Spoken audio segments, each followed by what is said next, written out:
What up, sheep? Hey, we are in Psalm 23 today, looking at verse 4. We've been going through these verses day by day and video by video, and so today we're looking at verse 4. If you haven't seen the first 3, you should go back and watch those first. If you remember, we are taking on the personalities of sheep, right? Psalm 23 is written by David, who was a shepherd boy, and so he understands kind of this relationship between a shepherd and his sheep. And so as he writes this, he calls God his shepherd. So we can assume that he was putting himself in the role of a sheep. So that's gonna be really helpful as we read this. So let's read Psalm 23, verse 4. It says this: "Even though I walk through the valley of the shadow of death, I will fear no evil, for you are with me. Your rod and your staff, they comfort me."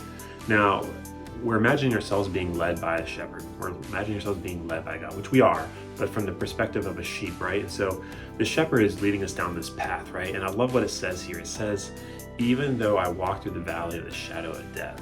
So there's this idea that we are gonna walk through these valleys sometimes. We're gonna walk through these periods of life that seem really hard, scary, fill us with fear, just seem tough, right? It's bound to happen. I love the way that David puts this. It's gonna happen, right? Even when I walk through these periods, it says God is with us. God is with me. And even when that, it says, he declares, I will fear no evil. I will not fear. I will fear nothing that can come against me because God is with me. And he explains very clearly why he's not feared, because it says, you're walking with me. Your rod and your staff, they comfort me. So shepherds, you might have seen this. I think a great example is in Toy Story. For those who've seen Toy Story, you'll know that that the character in the movie, she has this staff, right? And it's got this hook. Well, imagine that hook. There's a purpose for that hook. It does 2 things. First off, if the sheep finds itself in danger, the shepherd can reach out with that hook, put it around the sheep's neck and pull it back, right? It pulls it from danger.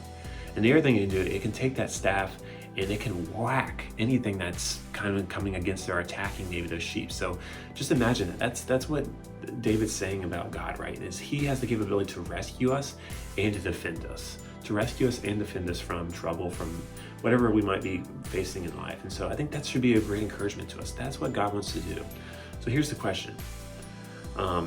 If you're like me, you're probably filled with fear at times. You get anxious about things at times. We all do. It's part of being a human. And the great thing is that we don't have to walk through those fears and those anxieties alone. God wants to care for us in those. And so this is a question for you. What brings you anxiety or fear? Maybe even right now, what's bringing you anxiety or fear? Or what commonly brings you anxiety and fear? The second question is, can you trust God with those things? He wants you to trust him with those things. So think about that. Think about if you can, and what keeps you from maybe doing that.